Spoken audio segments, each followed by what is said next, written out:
Baik Kak Wafa, terima kasih sudah mempersilahkan kepada ayah bunda dan teman-teman yang hadir malam hari ini. Mari kita akan mulai. Kita akan mulai kegiatan hari ini. Boleh bagi yang tidak merasa keberatan untuk membuka video, membuka kamera depan, agar walaupun pertemuan kita virtual, tapi sebagai adab ya, adab ketika belajar dan ada yang berbicara, ada baiknya kita tatap muka, walaupun hanya secara virtual. Baik, saya mulai. Bismillahirrahmanirrahim. Assalamualaikum warahmatullahi wabarakatuh. Alhamdulillah, segala Waalaikumsalam puji warahmatullahi. kita panjatkan kepada Allah Subhanahu wa taala atas karunia-Nya, atas limpahan nikmat-Nya. Sampai malam hari ini kita masih sehat ya. Saya doakan, saya yakin semoga teman-teman yang hadir malam hari ini dilindungi, diberi kesehatan di saat mungkin saudara-saudara kita di luar sana banyak yang diuji ya, diuji dengan sakit, bahkan nauzubillah semoga kita jangan sampai ada yang diuji dengan kepergian saudara-saudaranya. Bagi teman-teman atau ayah bunda yang sedang diuji juga, semoga diberi kesabaran. Jika diuji dengan kepergian orang terdekat, semoga diberi kesabaran juga dan semoga nanti ada hikmahnya insya Allah. Baik teman-teman, malam hari ini kita akan sama-sama belajar. Kita akan sama-sama belajar tentang tema kesehatan mental. Perkenalkan dulu sebelumnya, saya Rio Eka Putra sebagai moderator malam hari ini. Insya Allah malam hari ini kita akan dibersamai oleh Kak Ervan. Nah ini beliau ini orang hebat, Masya Allah. Saya mau nyapa Kak Ervan dulu deh. Assalamualaikum Kak Ervan. Waalaikumsalam warahmatullahi wabarakatuh. Masya Allah. Apa kabar Kak Ervan? Sehat? Alhamdulillah. Alhamdulillah. Kak Ervan lagi di mana posisi Kak? Di rumah sih ini. Di rumah ya. Ah. Di Bandung gimana Kak? PPKM sama kayak Jakarta kah? Lebih nggak galak sih ya, tapi ya lumayan lah. Jakarta memang ya galak Kak. Itu kayak keras hidupnya. Alhamdulillah. Kak Ervan sekeluarga sehat ya di sana ya? Iya, alhamdulillah. Alhamdulillah. Semoga sehat terus nih Kak Ervan ya, Masya Allah. Ayah bunda, teman-teman semuanya, saya mau sambil bacakan dulu. Ini sepak terjangnya Kak Ervan nih, Masya Allah. Kak Ervan ini nama lengkapnya Ervan Abu Naim. Naim atau bagaimana bacanya Kak? Naim, betul? Nangim. Nangim aja, Nangim. Oke. Saya kira Naim, pakai bahasa Arab ya, keren tuh. Kak Ervan, bisa dipanggil Kak Ervan, bisa dipanggil Kak Abu. Beliau ini seorang trainer, seorang teacher juga, dan beliau mencakup semua lini usia nih teman-teman. Beliau trainernya dan teachingnya pun dari mulai SD sampai nanti level kuliah juga. Pasti di antara ayah bunda sudah banyak kok, udah ada yang kenal tuh suhu panutanku. Apalagi nih teman-temannya ya. Tadi saya dengar dari Teh Anggi selaku founder kegiatan ini dan Be Wet Care ini, Masya Allah teman-teman reunian ya. Selamat bereuni di malam minggu ini, walaupun secara virtual, tapi alhamdulillah silaturahmi tetap berjalan. Silakan bertemu kangen dengan rekan seangkatan. Kak Ervan ini beliau sebagai koordinator tim di Be Wet Management dari tahun 2020 sampai saat ini alhamdulillah masih betah ya Kak Ervan ya insyaallah bersama BY terus. Kemudian beliau juga sebagai konsultan pendidikan juga di BKB Nurul Fikri yang sudah kita lihat di mana-mana ya, Nurul Fikri pasti nggak asing lagi. Dan juga sebagai koordinator training di perusahaan Kaba Media Internusa. Nah teman-teman, malam hari ini ayah bunda semuanya, kita akan belajar tentang kesehatan mental ya. Tapi mungkin di pandangan kita yang pertama kali muncul ketika ngebahas kata-kata mental, pasti di pikiran kita, oh orang-orang yang punya kekurangan gitu ya, yang kejiwaannya agak beda atau dan sebagainya. Padahal kesehatan mental ini bisa terjadi juga di kita-kita nih yang sehat-sehat, yang duitnya banyak ya, yang hidupnya sejahtera, yang berkecukupan, tapi mungkin tanpa sadar dalam diri kita pun sebenarnya ada problem-problem mental dan kejiwaan yang harus kita luruskan. Nah, insya Allah malam hari ini kita akan belajar dengan Kak Ervan. Nanti kita akan belajar bahwa kesehatan mental itu seperti apa, indikasinya apa saja, macam-macamnya, kemudian bagaimana mengatasinya dan bagaimana cara mengetahuinya apabila mental kita mungkin atau anak kita atau teman kita yang sedang bermasalah. Dan jika mendapati orang lain atau diri kita sendiri bermasalah mentalnya, kita jadi tahu bagaimana cara membantu dan mengatasinya. Baik, sebelum nanti kita ke Kak Irfan, pertama-tama akan ada pembukaan dulu dari founder dari Be White Care, yaitu Kak Anggi Andiana. Kepada Teh Anggi ya, kepada Teh Anggi dipersilahkan Teh. Ya, bismillahirrahmanirrahim. Assalamualaikum warahmatullahi wabarakatuh. Waalaikumsalam warahmatullahi wabarakatuh. Ya, sebenarnya agak grogi ya, di sini banyak sekali nih kakak-kakak kelas saya. Permisi Kang Abu, bentar ya Kang. Wah Masya Allah kita ketemu di sini lagi ya teman-teman gitu ya. Mungkin sebagian besar yang ada di Zoom meeting kali ini memang sudah saya kenal ya 90%, tapi mudah-mudahan yang lain bisa jadi teman baru nih gitu ya, bisa jadi sahabat baru untuk Be White Care umumnya dan mungkin khususnya bagi saya gitu. Sebenarnya ini sih motivasi saya untuk mengadakan acara ini, kemudian merintis Be White Care ini berangkat dari kebutuhan saya gitu, sebetulnya saya pribadi, karena saya ingin memberi ruang ya khususnya untuk diri saya sendiri ya, dan mungkin juga orang lain, teman-teman yang mempunyai masalah, nggak mesti masalah sih sebenarnya ya, kadang-kadang kita tuh bingung ya, ini gue kenapa sih gitu ya, gue kok kayak sedih mulu, bete, stres yang nggak ketemu copingnya, atau belum menemukan katarsis dari masalah-masalah yang selama ini kita hadapi gitu ya. Awalnya memang dari kebutuhan itu, dan saya juga pengen Be White Care ini menjadi sebuah rumah ya bagi kita bersama untuk tumbuh gitu ya, untuk senantiasa stabil, untuk senantiasa berjuang ya mungkin dari trauma, mungkin dari hal-hal yang tidak menyenangkan gitu, karena saya yakin dengan bertumbuh bersama kita akan saling menguatkan. Itu sih motivasi saya gitu. Jadi terima kasih sudah hadir di sini, sudah hadir di rumah kita bersama untuk sama-sama bertumbuh, untuk sama-sama belajar mengenal diri kita sendiri gitu ya, sebelum kita menolong orang lain kita harus kenal juga diri kita itu sendiri gitu. Makanya saya ingin berterima kasih sekali lagi kepada teman-teman yang sudah bergabung, kepada Kang Abu ya Kang. Meskipun mungkin setiap hari nih saya ngedenger beliau memberikan materi, Masya Allah ya, gitu ya. Dan saya senang banget beliau bersedia di antara kesibukan waktunya ya, Masya Allah padat banget ya waktunya. Makasih ya Kang Abu. Ya, ya itu aja Kak Rio, sedikit pengantar dari saya. Mudah-mudahan acara berjalan lancar ya sampai selesai nanti. Ya, terima kasih. Assalamualaikum warahmatullahi wabarakatuh. Waalaikumsalam warahmatullahi wabarakatuh. Terima kasih Kak Anggi atas pembukaannya dan semangat motivasinya. Gitu ya teman-teman, jadi berangkat dari problematika pribadi ya. Nah, akhirnya, Kak Anggi pun ada ini, ada fansnya. Berangkat dari kerisauan pribadi, sehingga lahirlah, tercetuslah ide ini menjadikan ajang silaturahim serta sekaligus belajar bersama. Oh ya teman-teman, ayah bunda sekalian, malam hari ini kurang lebih saya kasih spoiler dulu ya, kasih bocoran sedikit.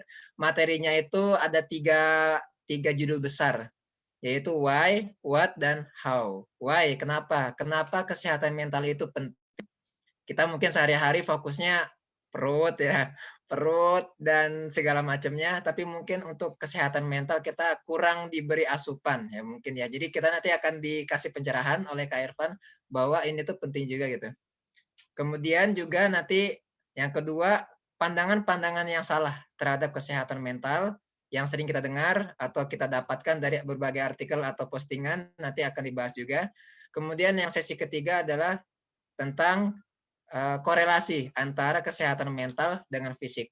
Mungkin kalau yang pernah kita dengar ya dalam hadis ya tentang segumpal daging yang kalau itu baik seluruh anggota badan, yaitulah hati. Ya karena disitulah ya letak bagaimana jiwa kita, mental kita, semuanya bermuara di situ. Ya mungkin nanti ada kaitannya dengan itu juga. Baik, tanpa berlama-lama lagi, langsung saja kepada Kak Irfan, kepada Kak Abu, kami persilakan. Silakan Kak. Ya, baik. Alhamdulillah. Alhamdulillah anzala sakinata fi qulubil mu'minin. Asyhadu an la ilaha illallah wa asyhadu anna Muhammadan abduhu wa rasuluh. Allahumma shalli ala Muhammad wa ala ali Muhammad. Baik, rekan-rekan sekalian, ayah bunda, Oh, sebelumnya mungkin tadi ada yang lagi nge-share ya. Aku tidak bisa nge-share screen ya. Siapa tadi ya? Kak Wafa mungkin ya. Kak Wafa please. Aku tidak bisa nge-share. Oke, baik teman-teman sekalian. Aku jadi grogi beneran ya sekarang. Kak Nina nggak apa-apa, aku aja yang share Kak Nina. Berikan aku izin saja untuk nge-share. May I? Oke, terima kasih. Sebentar ya teman-teman. Oke. Baik teman-teman sekalian. Ini beneran ya kesempatan sekali untuk memang temu kangen ya. Jadi mungkin di antara teman-teman sekalian di sini sebagian besar sih kayaknya sudah pernah melihat ya, bertemu dengan aku somewhere somehow. Aku jadi grogi ya. Oke. Dan hari ini kita akan bahas tentang kesehatan mental ya. Mungkin supaya lebih banyak diskusi, kayaknya pengantarnya nanti sedikit aja. Slide-nya juga nggak banyak, cuma 18. Banyak ya ternyata ya. Oke, baik. Ya, kenalan dulu mungkin ya. Ini buat yang belum kenal aja sih, meskipun agak aneh ya kalau kayaknya sih udah pada kenal. Ini aku, ceritanya aku. 37, umurnya pekerjaan aku selama ini selalu di bidang pendidikan atau human resource. Jadi kebetulan kalau yang tadi disampaikan oleh Karyo itu dari 3 pekerjaan disebutkan itu 2 sudah dilepas dan sekarang sedang menjelajah di bidang human resource, kembali ke alamnya ya, karena dulu lahirnya juga di sana sih. Udah menikah kebetulan dan sudah punya anak. Dulu kuliahnya di psikologi Universitas Pajajaran, sudah lulus bertahun-tahun yang lalu ya, lama lah. Berapa tahun Kang lulusnya? Oh, lulus udah bertahun-tahun yang lalu, udah lama banget lah. Itu aib banget ya kalau ngomongin lulus ya. Baik, ini dan sekarang karena mungkin sekarang rekan-rekan sekalian sudah mengenal saya, sekarang gantian ya. Saya ingin mengenal rekan-rekan sekalian yang hadir di sini, ayah bunda, kakak adik. Tapi kenalannya mungkin nggak dengan cara yang biasa ya. Jadi saya ingin mengajak teman-teman sekalian untuk menjawab pertanyaan ini. Nanti dijawab dengan A, B, C, atau D aja ya. Jadi gini, saat teman-teman hadir di kegiatan ini, teman-teman sebenarnya lebih ada di kelompok yang mana? Apakah A, teman-teman ini punya saudara, teman gitu ya, atau mungkin ya saudara lah, saudara keluarga gitu ya, yang mengalami masalah kesehatan mental. Apakah itu? Atau B, teman-teman sendiri yang merasa agak kurang sehat mental gitu. Aku gimana gitu ya? B itu ya.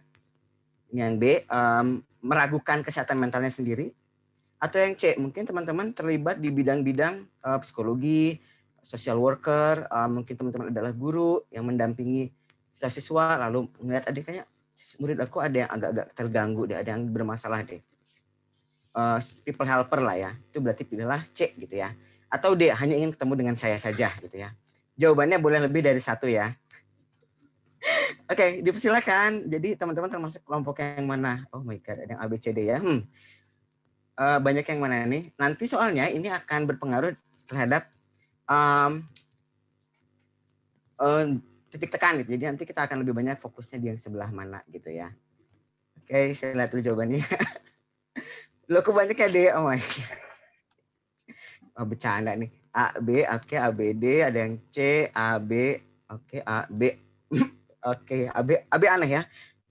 Lucu sih. Oke, A, B, A, B, A, B, A, B. Kalau C nggak mau mengakui, dia udah pasti C, saya nggak mau. Oke, C, baiklah. Ada yang A, oke. Nah, ini mungkin nanti bisa jadi bantu kasih contoh ya. Ini ada yang A, bisa sampingkan. A, B, D. D utama, AC. AC, kalau di samping AC biasanya kedinginan sih ya, jadi agak menjauh dari AC baiknya sih. Ini Bapak Ismail, salah. Tadi menjawab apa ya? Oh, diralat ya. A, sampingan, D udah pasti. Oh, punya oke. Oke. Oke, wah ini kayaknya seimbang ya. Mungkin agak sulit jadi. Tapi kayaknya yang paling sedikit itu C ya mungkin. Jadi C-nya kayaknya akan agak kita kurangi ya. Nanti fokusnya di A dan B berarti ya. Kalau D kan udah ngelihat aku. Oke, baiklah, A dan B. Jadi teman-teman ada yang mungkin pernah ketemu dengan orang-orang atau punya kerabat yang kayaknya itu sulit untuk ya kelihatan agak-agak bermasalah gitu ya. Dan ngerasa dirinya juga tidak sehat. Baiklah. Oh, tuh anak aku lagi nangis. Kedengeran nggak? Baik teman-teman, baiklah banyaknya B ya dan A. Sip. Baik, terima kasih karena sudah berarti kebutuhannya ketahuan ya. Baiklah, selanjutnya kita bahas. Nah, jadi hari ini seperti yang tadi disampaikan, ada 3 ya, tentang kenapa kesehatan mental itu penting. Yang kedua adalah pandangan yang salah terkait kesehatan mental. Dan yang ketiga, bagaimana kesehatan mental berhubungan dengan kesehatan fisik. Oke, yang pertama, kenapa sih penting gitu? Semua orang sudah menyadari bahwa sekarang ini kayaknya kita masih terlalu banyak fokus sama kesehatan fisik gitu. Bahkan banyak usaha promosi kesehatan itu yang ngomonginnya fisik. Dan emang lebih kelihatan gitu. Kesehatan fisik, ayo giatlah berolahraga, kurangin gula, garam, sama lemak gitu kan ya misalnya. Terus jangan banyak diam aja, harus banyak bergerak. Nah, kesehatan fisik itu sudah sangat banyak dan sudah sangat populer gitu ya. Cuman memang untuk kesehatan mental sendiri kayaknya agak kurang populer gitu. Kurang banyak lembaga-lembaga yang mempromosikan kesehatan mental. Kenapa? Ya sebenarnya alasannya sederhana sih, karena nggak ada budgetnya gitu biasanya ya.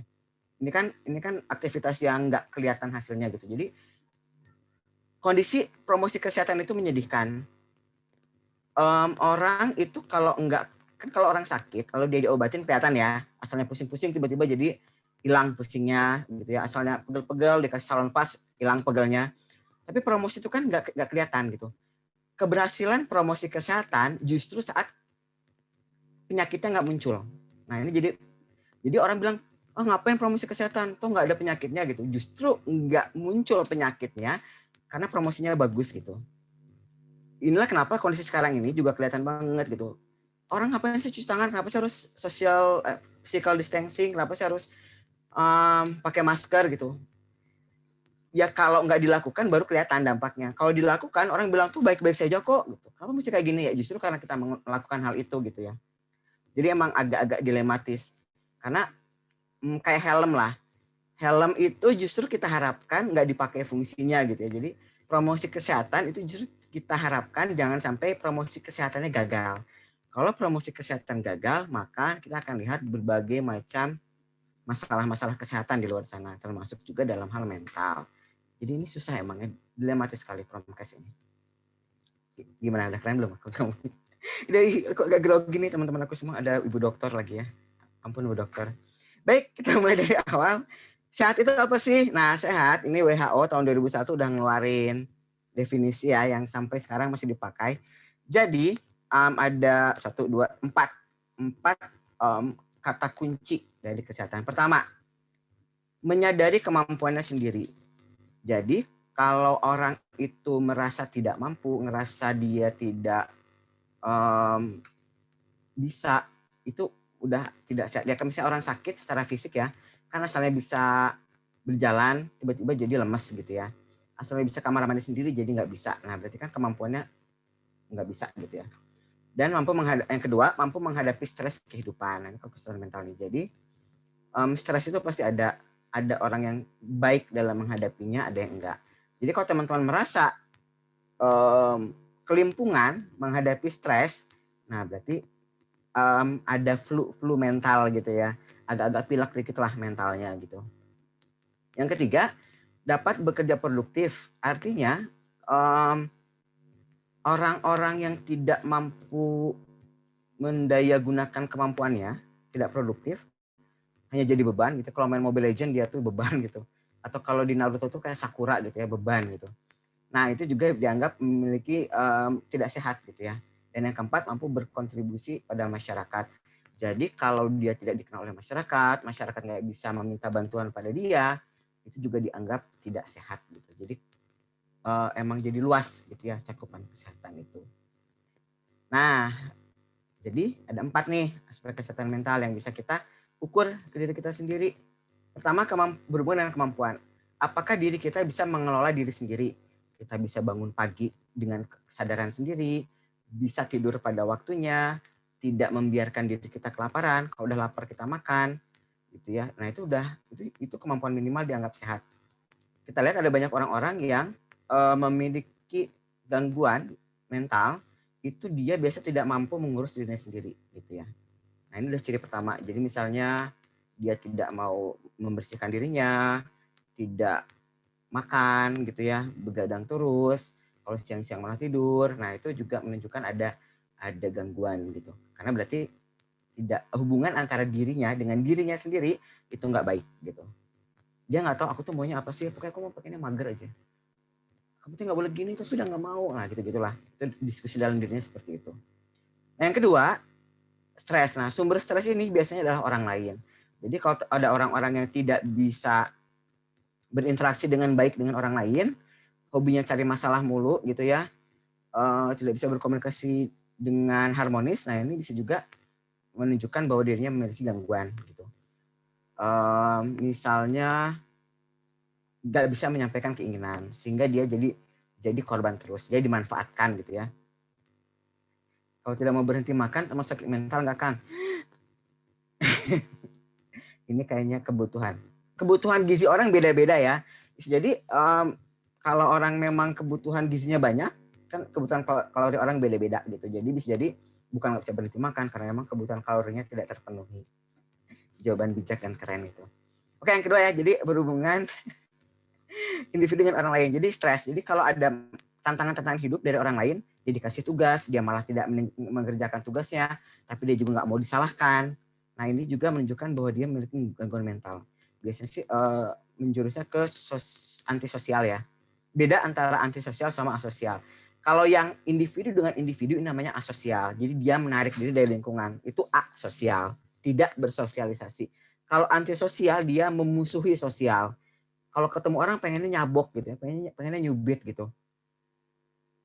Gitu. Apa itu nyabok, Kang? Pengennya nyubit gitu ya, mukul gitu ya. Nah, itu antisosial. Tapi kalau asosial itu dia malah menghindari. Kalau di Jepang itu ada istilah yang baru banget ya. Hikinomori apa sih? Hikinomori nggak salah. Orang-orang yang hikikomori, Mas. Ya itu betul. Yang ngumpet itu berarti diri dengan dirinya sendiri. Dia itu udah asosial, menarik diri dari lingkungan gitu. Sebenarnya udah jadi gangguan. Jadi dia itu nggak ada. Jadi dia nggak mau bersosialisasi gitu ya. Nah, kalau dengan orang lain itu hobinya preman gitu ya mungkin, atau orang-orang yang psikopatik. Nah, itu menghadap anti dengan sosial. Yang ketiga itu produktivitas. Jadi orang-orang yang nggak mampu untuk bekerja, nggak mau untuk bekerja, nggak mau mencoba untuk menjadikan dirinya berguna, itu juga merupakan gangguan gitu. Misalnya kalau orang yang punya gangguan mental berat itu kan ada masa-masa dia anfal ya. Itu jadi dia ada masa-masa dia nggak bisa bekerja gitu karena lagi kambuh gitu ya, anfal bahasanya. Dan yang terakhir kontribusi. Jadi saat lingkungan sosial membutuhkan dia bisa merespon. Dia ikut kerja bakti, yuk hayu gitu kan ya. Terus misalnya diajakin main gitu ya, atau misalnya diajakin ikutan rapat RT, ikutan Karang Taruna. Nah, itu juga kalau dia masih mau ikut, masih bisa terlibat, masih bisa diajak ngobrol sama orang gitu ya, orang-orang asing, nah itu sudah oke gitu ya.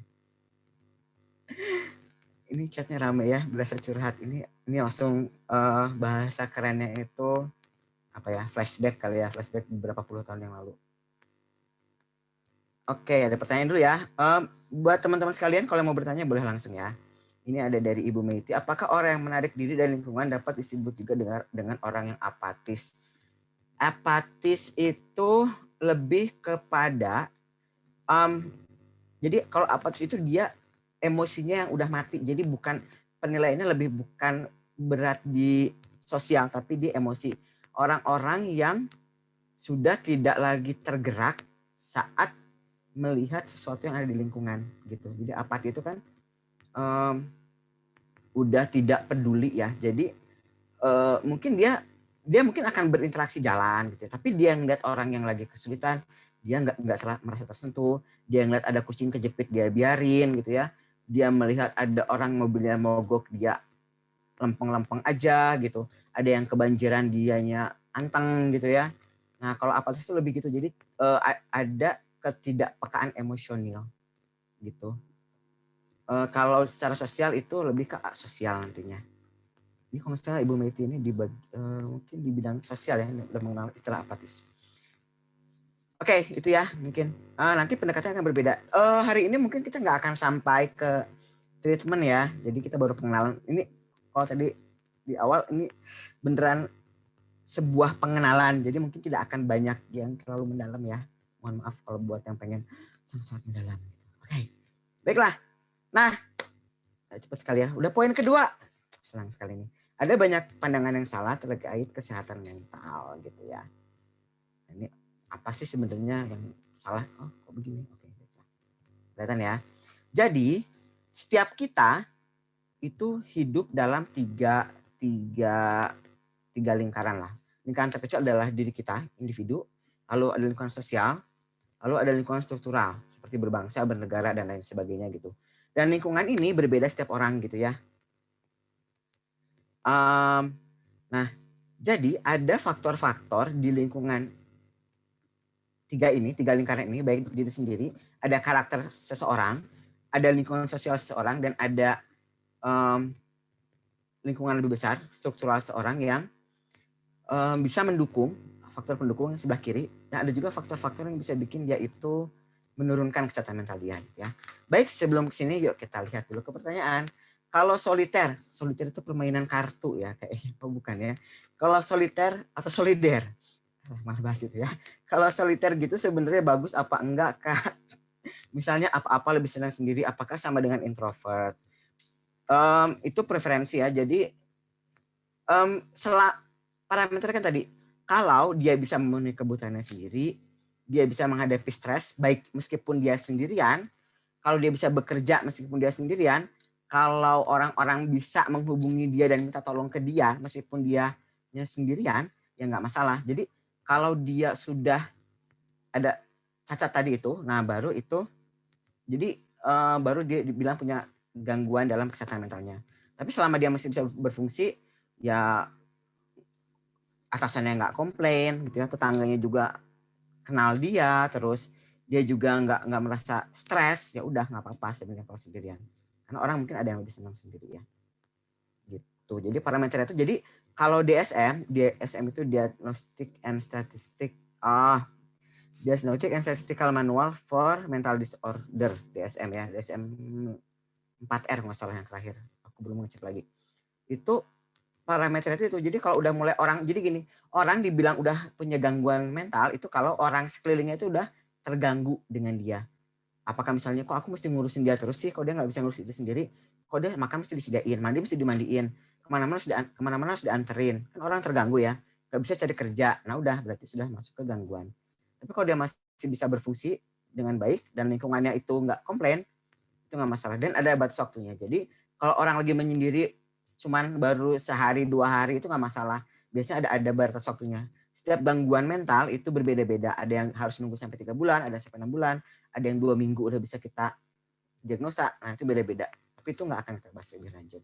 Itu biarin orang-orang psikologi lah dan psikiatri yang bingung. Jadi kalau buat kita yang orang-orang umum, selama orang itu masih bisa berfungsi dengan baik, ya udah, itu berarti dia masih sehat mental gitu ya. Oke, ada Ibu Rizky.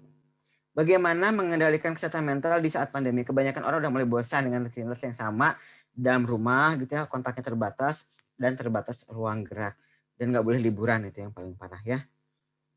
Itu, nah ini bisa kita lihat di sini pas banget langsung jawabannya ya. Baiklah. Ini jadi buat kita yang dalam kondisi sekarang, kita harus melihat maaf, faktor-faktor pendukung dan faktor-faktor risiko dulu. Ini menjawab pertanyaannya Bu Rizky ya. Kita lihat lingkungan kita dan diri kita ini sebenarnya sekarang lagi lebih banyak di mana. Nah nanti setelah ini ada kuis. Jadi teman-teman sekalian silahkan, perhatikan ini, hafalkan. Kira-kira kita lebih banyak poin yang mana nih? Individu. Kalau kita masih memiliki perasaan positif, oke, wah bentar lagi gajian gitu ya. Bentar lagi ada yang ulang tahun, aku mau ngasih hadiah gitu. Oh bentar lagi aku ulang tahun, ada yang mau ngasih hadiah. Oh bentar lagi misalnya ada sesuatu yang kita tunggu lah. Kita punya perasaan positif, berarti kita sebenarnya ada faktor pendukung dalam diri kita. Coping skill. Coping ini adalah kemampuan kita menghadapi masalah gitu ya. Kalau kita ngerasa kita masih bisa menghadapi masalah sehari-hari, itu berarti kita punya faktor pendukung. Yang ketiga itu kelekatan keluarga. Kalau kita merasa ada anggota keluarga yang masih bisa kita ajak curhat, kalau kita ngerasa bahwa kita masih dapat kasih sayang dari istri, dari anak, dari suami, dari mertua, dari orang tua kita, dari saudara-saudara kita, kalau kita merasa dekat dengan saudara kita, jadi belum tentu mungkin saudara kita nggak ngerasa dekat sama kita, ini mah kitanya ngerasa, oh kalau ada apa-apa aku masih bisa ngobrol ke dia loh gitu ya. Nah itu adalah faktor pendukung. Nggak semua orang punya ini.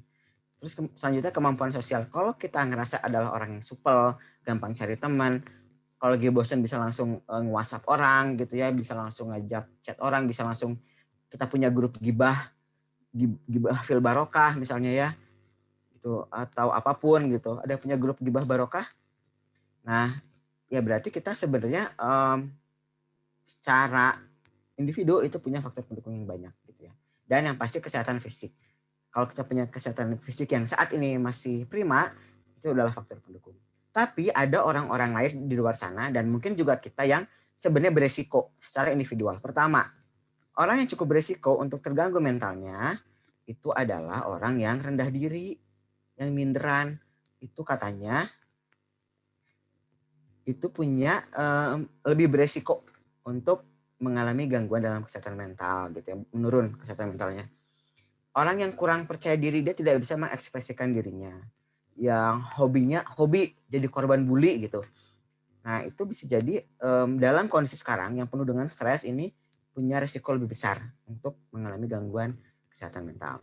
Orang-orang yang selalu insecure bukan dalam istilah kekinian ya. Insecure di sini dalam artian dia ngerasa lingkungan itu nggak nyaman gitu loh. Maksudnya dia punya tetangganya, sebenarnya tetangganya baik-baik saja, tapi dia ngerasa tetangga aku kayaknya ngomongin aku deh. Tetangga ini kok berisik banget ya, sebel deh. Setiap kali ada yang lewat, jangan-jangan ini maling gitu ya.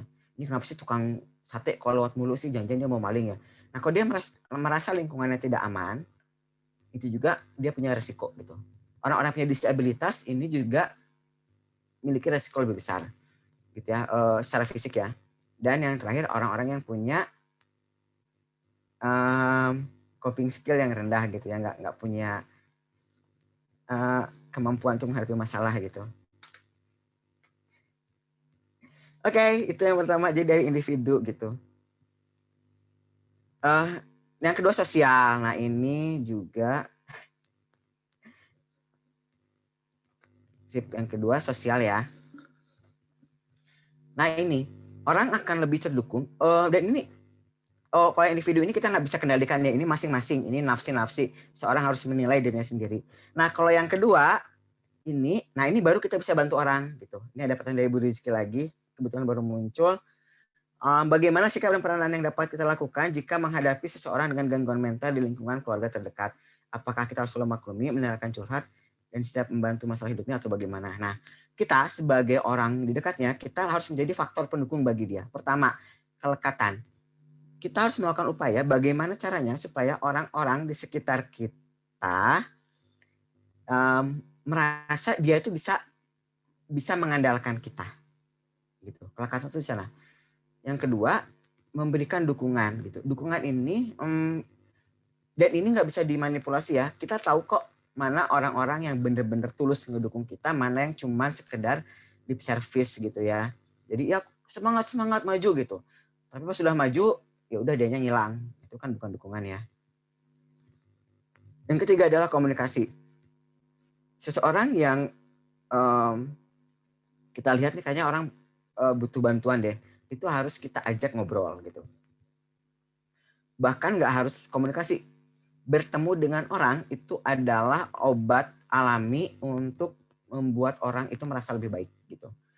Jadi kalau teman-teman ada yang lagi merasa stres gitu ya, merasa kesepian, merasa punya masalah, itu jangan chatting, nggak harus ngobrol di WhatsApp gitu. Justru yang lebih gampang adalah jalan ya dengan protokol kesehatan, pakai masker gitu ya, pakai segala macam, jalan aja keliling gitu, keliling komplek gitu ya, atau naik sepeda, naik motor, kalau bisa jangan naik mobil, karena naik mobil itu agak terbatas fee-nya. Naik sepeda atau naik motor atau jalan atau lari-lari lah. Anda jogging di kompleks sekitar rumah, nanti dengan ngelihat orang lain saja itu akan bikin kita merasa lebih baik gitu. manusia itu makhluk sosial, jadi harus ketemu sama orang lain. Meskipun cuma sekedar ngelihat gitu. Cuma sekedar lewat Alfamart lalu ngeliatin tukang parkir, dadah-dadah sama tukang parkir aja, itu akan bisa bikin kita merasa lebih bahagia gitu. Betul. Motion change emotion. Selain gerakannya tapi juga relasinya. Jadi melihat orang dalam bentuk chat dan dalam bentuk kayak gini, ini dampaknya nggak akan sebesar melihat orang meskipun nggak dikenal ya, tapi dalam hal nyata.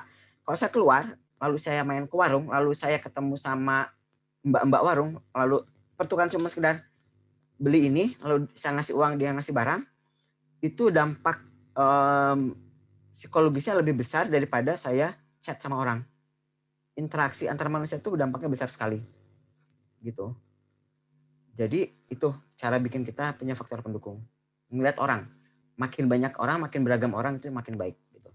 Nah, 2 lagi yang bisa kita lakukan adalah kita berikan pengakuan.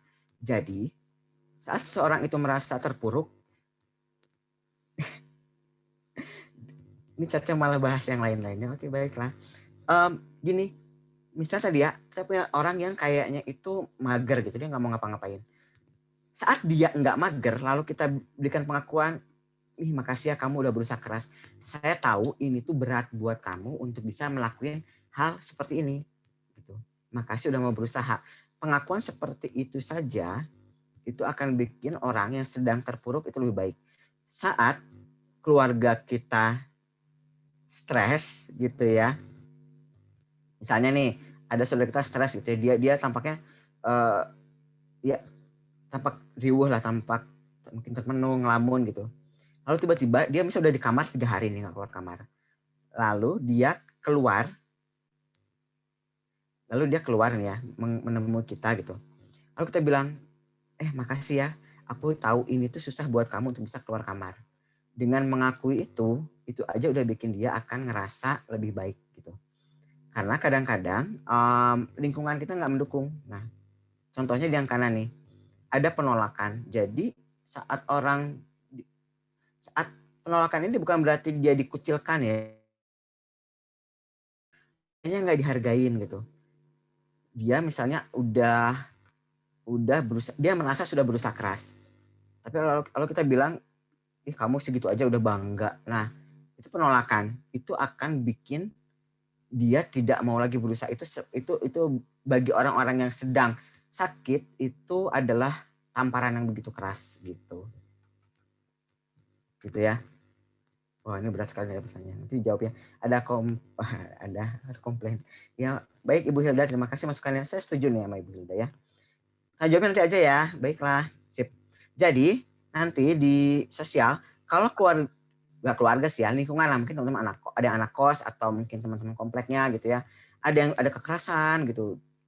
Di sekitar rumahnya itu banyak sekali kekerasan, banyak tetangganya berantem melulu.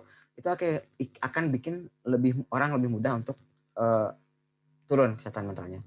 Orang-orang yang mengalami banyak perpisahan dan kehilangan, apalagi sekarang ya, banyak sekali yang terpisah gitu. Apakah karena keburu beda kota lalu nggak bisa mudik gitu, nggak bisa ketemu gitu, atau harus pindah beda kota karena pekerjaan gitu, atau ada yang kehilangan karena meninggal, karena sakit, karena lagi isolasi. Ini juga akan menjadi faktor risiko yang akan meningkatkan peluang seorang untuk terganggu kesehatan mentalnya. Penolakan tidak dibahas, jadi saat upaya seorang tidak dihargai, udah itu akan bikin dia makin jatuh, bukannya bangkit. Dan isolasi, saat dia tidak ada yang mendatangi gitu ya, mencoba untuk mengontak dia, itulah saat dia akan makin terpuruk gitu. Oke, selanjutnya, nah yang di bawahnya ini mungkin faktornya lebih kebijakan gitu ya, aturan-aturan. Lingkungan yang aman, ekonomi yang cukup, kondisi dia sedang bekerja, pendidikan yang lebih tinggi, dan punya akses terhadap layanan-layanan kesehatan, ini akan membuat orang lebih terdukung, lebih sehat. Ya, seorang yang mudah sekali mendapatkan akses untuk kemana-mana, dia bisa dapat layanan kesehatan lebih baik gitu. Bedakan dengan orang yang kayak di sebelah kanan nih, mengalami kemiskinan, menganggur atau gelandangan, mungkin nggak punya rumah sama sekali, putus sekolah gitu, di sekolahnya dia tidak. Nah, ini menarik nih. sekolah, meskipun banyak sekarang orang lebih memilih homeschooling, banyak orang yang lebih memilih untuk belajar sendiri atau udahlah kamu nggak usah kuliah, kamu mendingan nerusin bisnis keluarga, lagi musim ya sekarang ya. Tapi kemampuan orang untuk bisa terus berada di sekolah sebenarnya ini membantu dia untuk bisa lebih sehat mental. Karena sekolah ini disadari atau tidak adalah kesempatan yang baik bagi anak ketemu dengan berbagai macam orang dalam kondisi yang terstruktur, dan mereka harus bisa bertahan dengan makhluk-makhluk ini dalam waktu yang lama gitu ya. Gitu. Dan ini melatih kesehatan mental meskipun tidak ada kondisi lainnya juga ya. Maksudnya secara akademis dia bisa masih bertahan, itu sebenarnya faktor pendukung. Dan diskriminasi. Maksudnya gini, kalau saya adalah orang muslim lalu ada di lingkungan yang banyaknya non muslim, tentu saya akan lebih sulit untuk merasa tenang gitu akhirnya. Saya akan lebih mudah terganggu, saya akan lebih mudah stres. Ya karena ngerasa terisolasi, terkucilkan gitu ya. Ada diskriminasi mungkin gitu ya. Gitu.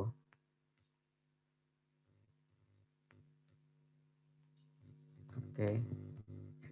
Sip. Nah, ini ya. Jadi tugas kita sebagai seorang adalah gimana cara kita menambahkan banyak faktor pendukung dan mengurangi sebanyak mungkin faktor risiko. Oke. Sekarang pertanyaan ya. Yuk kita ngitung. Ini ada faktor pendukung, udah aku list, semoga kelihatan. Kalau di handphone kan agak susah ya. Dan ini ada faktor risiko. Nah, coba dihitung. Ada berapa faktor pendukung yang teman-teman miliki dan ada berapa faktor risiko yang sekarang teman-teman sedang hadapi. Kalau teman-teman mau memposisikan sebagai tadi saudara, teman atau kerabat yang memiliki masalah, nah juga bisa coba kita hitungkan. Lebih banyak mana sih faktor pendukung dan atau faktor risiko mana yang lebih banyak? Yuk coba kita hitung. Kalau dalam kondisi teman-teman sekarang, mana faktor yang lebih banyak? Silakan, yuk dihitung yuk. Sambil saya baca ke atas ya pertanyaannya ya. Yuk silakan dihitung. Ada berapa? Lebih banyak mana nih? Faktor pendukung atau faktor risiko yang teman-teman miliki? Mangga. Silakan.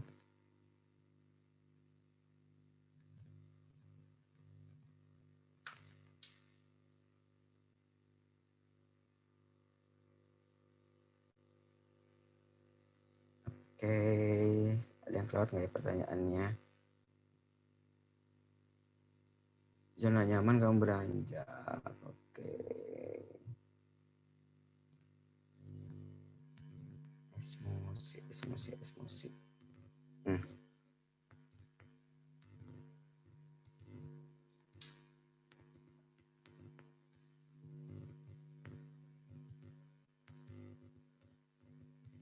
Oke, udah jawaban ya. Nanti aku lihat ya.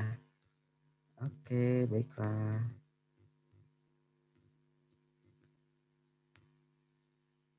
Flu main. Oke. Sip.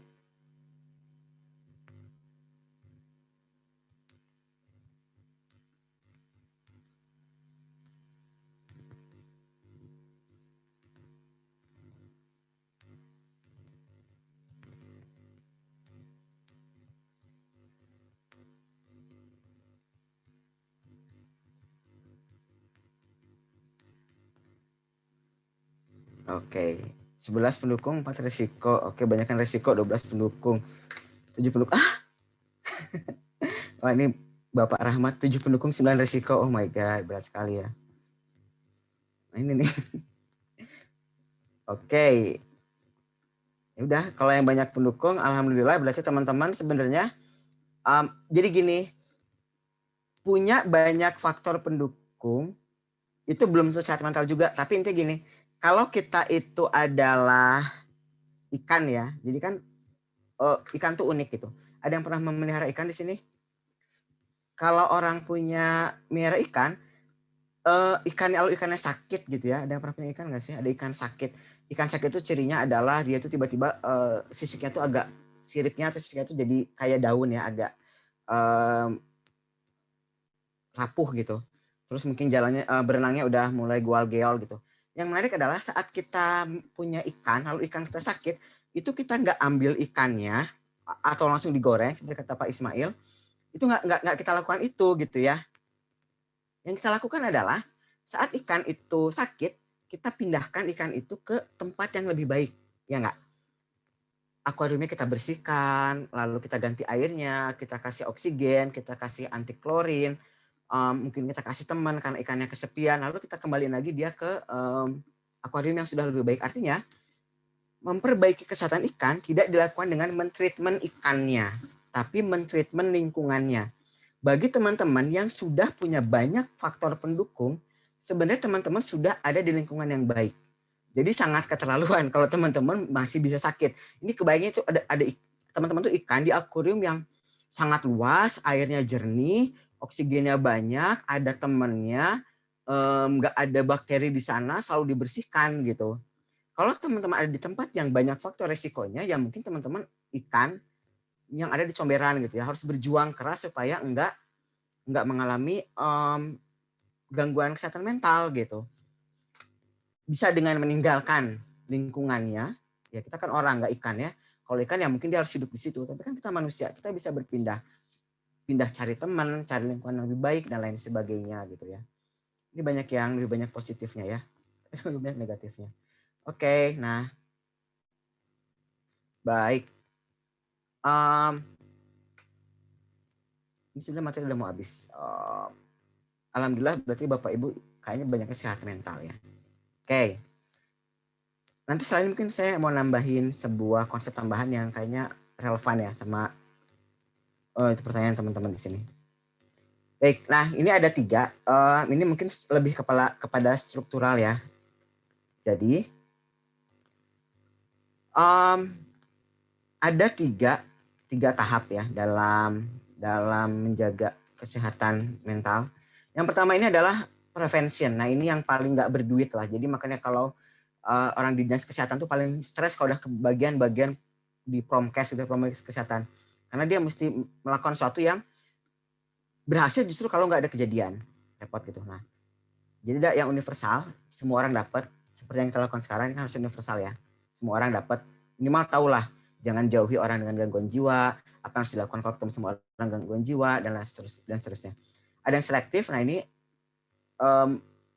treatment yang dilakukan kepada orang yang beresiko. Jadi kalau kita ngomongin soal tadi ya lingkungan yang beresiko, individu yang beresiko, nah ini ada nanti treatmentnya selektif. Jadi orang-orang tertentu, kayak misalnya anak jalanan, itu kan terpapar rentan sekali. Terus pekerja malam lah yang kayak gitu-gitu. Dan indikatif adalah orang-orang yang memang sudah menunjukkan gejala-gejala, tapi masih bisa dicegah gitu ya. Nah, prevensi lalu ada treatment. Nah ini bisa ada, ini yang sudah harus masuk ke rumah sakit jiwa atau layanan konsultasi psikologi dan psikiatri, identifikasi kasus dan treatment yang standar gitu ya. Lalu maintenance, ini adalah long term treatment yang sesuai dengan standar dan aftercare. Jadi, oke, ini ada kabar buruknya ya buat teman-teman. Beberapa jenis gangguan kejiwaan itu nggak bisa disembuhkan.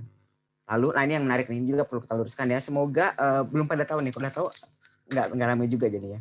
Jadi gini, beberapa orang itu ada yang membuka layanan-layanan pengobatan orang sakit jiwa. Lalu lalu keluarganya membawa dia ke situ. Misalnya ada orang punya gangguan jiwa, oleh keluarganya dibawa. Setelahnya dia itu sembuh. Dalam artian tidak menunjukkan gejala. Lalu keluarganya bilang, wah misalnya abah ini mah hebat, ustadz ini mah hebat, kayak ini mah hebat, atau misalnya dukun ini mah hebat, apapun sebutan mereka ya. Nah ini sebenarnya adalah contoh dari kegagalan prevensi, informasi, promosi kesehatan. Jadi yang namanya orang punya gangguan jiwa yang sudah benar-benar parah itu tidak selalu dalam kondisi yang kita sebut dengan gila gitu ya. Jadi ada masa-masa dia normal, ada masa-masa dia anfal gitu. Dan ini bisa menyerang siapa saja gitu ya. Ini ada pertanyaan muncul. Ada orang psikologi yang mengalami gangguan jiwa. Jadi ya kayak dokter juga bisa pilek, dokter juga bisa sakit jantung, dokter juga bisa punya stroke gitu ya. Sama orang psikologi juga bisa aja mengalami gangguan kejiwaan gitu. Nah, jadi kalau gangguan kejiwaannya muncul lebih muda, itu biasanya prognosisnya jelek, buruk gitu ya. Artinya dia akan makin memburuk. Misalnya gini, suatu hari dia kambuh tiba-tiba dia teriak-teriak segala macam lah. Asalnya muncul cuman 12 bulan sekali, tahun sekali. Orang tuanya kaget, kenapa tiba-tiba anak saya kayak gini? Katakan umurnya baru remaja gitu. Maka makin dengan bertambahnya usia dia, durasi kemunculannya itu akan makin sering frekuensinya. Kecuali kalau pakai yang ini ada long term treatment. Goalsnya apa long term treatment? Hanya sekadar supaya tidak cepat gitu. Jangan sampai dia tiap hari dia kayak gini, jangan sampai ya kok bisa 3 bulan sekali gitu ya misalnya. Jadi kenapa pas dibawa ke dukun ini tiba-tiba sembuh? Ya mungkin karena sudah waktunya dia kembali ke kondisi normal gitu. Nanti akan muncul anfalnya muncul lagi, relapse-nya akan muncul lagi gitu pada masa-masa yang makin lama makin cepat frekuensinya gitu ya. Nah, tapi ini kondisi yang berat dan kita tidak akan membahas banyak di sini ya. Ini kita skip. Nah, ini ya, jadi sayang sekali nih. Anda masuk psikologi nggak bisa berobat jalan. Jadi cuman tahu aja aku sakit gitu. Tapi kayak tukang cukur lah. Anda nggak bisa mencukur rambut Anda sendiri. Meskipun Anda adalah orang psikologi, tetap harus ngobrol sama rekan Anda yang psikologi untuk dapat jawaban atau respon yang pas gitu. Jadi susah bagi seorang untuk menyembuhkan diri sendiri. Ya kebayang kalau kayak dokter ya, oke lah kalau dia luka dia tahu P3K gitu ya udah dia bersih. Misalnya dia jatuh ya dia tahu cara ngebersihin yang baik, dia tahu cara mereban yang baik ya udah tapi sampai segitu gitu ya. Kita nggak, tapi kalau misalnya dokter tiba-tiba sakit jantung dia nggak mungkin ngebedah jantungnya sendiri gitu. Aku mau operasi diri sendiri ya nggak mungkin, dia butuh bantuan orang lain. Jadi tergantung tingkat keparahannya, baik gangguan fisik maupun gangguan mental, ada yang masih bisa kita lakukan sendiri pengobatannya, ada yang harus meminta bantuan orang lain. Meminta bantuan orang lainnya pun bertahap gitu. Ada yang harus ke spesialis, harus sampai ke psikiater misalnya. Ada yang mungkin cukup dengan ngobrol dengan mahasiswa yang lagi magang gitu ya, atau ngobrol dengan teman curhat, ngobrol ke ustadz mungkin cukup gitu. Jadi tergantung tingkat keparahannya. Bantuan dari orang itu bisa berbeda-beda gitu ya. Gitu. Oke, gitu ya. Nah, ini tentang yang berat-berat. Untuk yang ringan-ringan, ini yang bisa kita lakukan. Baik untuk diri kita sendiri, maupun untuk orang lain. Pertama, ini dari kiri dulu ya. Resilience. Resilience itu adalah kemampuan kita jadi karet. Jangan karet, nggak lucu. Bola basket. Itu lebih keren mungkin. Jadi, kekuatan resiliensi kita adalah seperti berapa banyak udara dalam bola basket. Bola basket jiwa kita, bayangkan diri kita adalah bola basket. Makin kita resilient, bola basket itu makin terisi penuh sama udara. Udah dikompak, keras gitu. Artinya makin banyak udara dalam bola basket, makin kita terbanting, makin kuat juga kita akan memantul. Tapi kalau kita tidak resilient, bola basketnya itu kempes, kita tidak punya resiliensi yang baik, itu kayak bola basket yang kempes. Kalau kita dibanting, kita nggak akan mantul. Pas kita baru juga diejek sedikit gitu ya, udah kita langsung merasa, oh ya bener sih, aku emang tidak berguna hidupnya gitu. Berarti kita resiliensinya kecil gitu, nggak baik gitu. Tapi kalau resiliensi kita baik, itu seperti bola basket yang terisi penuh. Kita dicela, banyak masalah hidup, itu kita bisa memantul. Kita bisa menghadapinya dengan lebih keras lagi justru gitu ya. Kita dicela gitu, kamu tuh kenapa sih malas banget gitu. Oh, saya buktikan bahwa saya tidak malas. Kalau orang yang tidak resilient, kamu malas banget. Iya ya, aku malas ya. Iya sih emang. Ya udahlah, aku hidup jadi pemalas saja. Ya udah, aku mau kembali mager gitu malah. Bukannya memantul, tapi dia malah langsung lembek gitu ya. Yang kedua adalah kompetensi. Makin seseorang menggali kemampuan dia, mencari hal-hal baru, senang belajar, mengenal orang-orang yang berbeda, mencoba untuk mengambil tanggung jawab, mencoba untuk ingin tahu. Nah ini makin orang akan lebih sehat mental. Jadi orang-orang yang terlalu sibuk dengan pemikirannya sendiri, terlalu fanatik, terlalu ekstrim, dan tidak mau mendengar pemikiran orang, itu punya faktor resiko. Karena dia tidak mau membangun kompetensi dia. Tidak mau membangun hal-hal baru dalam pikiran dia. Itu yang kedua. Yang ketiga, untuk membuat kita makin sehat mental adalah empowerment. Kita akan merasa sehat mental saat kita merasa berdaya, saat kita merasa ngaruh gitu ya. Saat kita dipakai justru. Jadi kita akan merasa lebih bahagia kalau orang tuh banyak yang nanya sama kita, ada yang minta bantuan kita gitu ya. Di Facebook lagi ada yang terkenal banget. Ada yang terkenal banget itu tentang ini. Ada orang kaya dan orang miskin hidup bertetangga gitu ya. Seorang kaya ini banyak sekali membantu orang miskin. Tapi ada kalanya tiba-tiba seorang kaya ini datang gitu. Atau ke rumah pintu teman tetangganya yang miskin ini. Pak, boleh minjam gula nggak? Gula saya habis, belum beli. Gitu. Dikasih lah misalnya berapa gitu ya. Nah, anaknya nanya ke si ibunya, Bu, ngapain sih minjem ke tetangga sebelah, kan kita tinggal beli aja, bisa di GoFood kok gitu, atau bisa suruh pakai Alfa yang ngirim-ngirim gitu. Ih, nggak apa-apa gitu. Kata si ibunya, oh nggak apa-apa nak gitu. Ibu ingin agar tetangga kita ngerasa juga berguna gitu ya, ngerasa juga bisa ngebantuin kita. Dan emang benar, perasaan membantu, perasaan berguna ini adalah motivasi yang luar biasa untuk orang bisa kuat mental gitu. Makin orang ngerasa nggak berguna jadi beban, makin dia akan merasa tidak sehat mental. Jadi kalau buat teman-teman yang masih sekolah, masih kuliah, jangan bayangkan orang yang jadi parasit itu merasa bahagia. Dia itu tertekan. Makin dia dianggap parasit, dia akan makin tertekan. Tapi kalau kita tidak menganggap dia parasit, dengan cara memberikan dia kesempatan untuk berkontribusi, tentunya dengan kemampuan dia yang sangat-sangat terbatas, misalnya udah ODGJ berat gitu ya, pas dia lagi sadar, pas dia lagi bisa berkomunikasi, lalu kita, temenin aku yuk ke warung, anterin dong aku untuk jalan-jalan gitu, temenin dong aku takut sendirian. Dengan begitu aja itu adalah pendorong yang kuat untuk orang merasa empowered dan dia makin sehat mental gitu. Dan yang terakhir adalah lingkungan yang suportif gitu. Jadi orang kan nggak mungkin 100% sempurna ya, kita juga pasti punya kelemahan. Dan kita akan lebih bahagia, kita akan lebih menunjukkan kemampuan kita kalau saat kekuatan kita dihargai. Jadi lingkungan-lingkungan yang menghargai kekuatan adalah lingkungan yang paling baik untuk mendukung kesehatan mental kita. Gitu.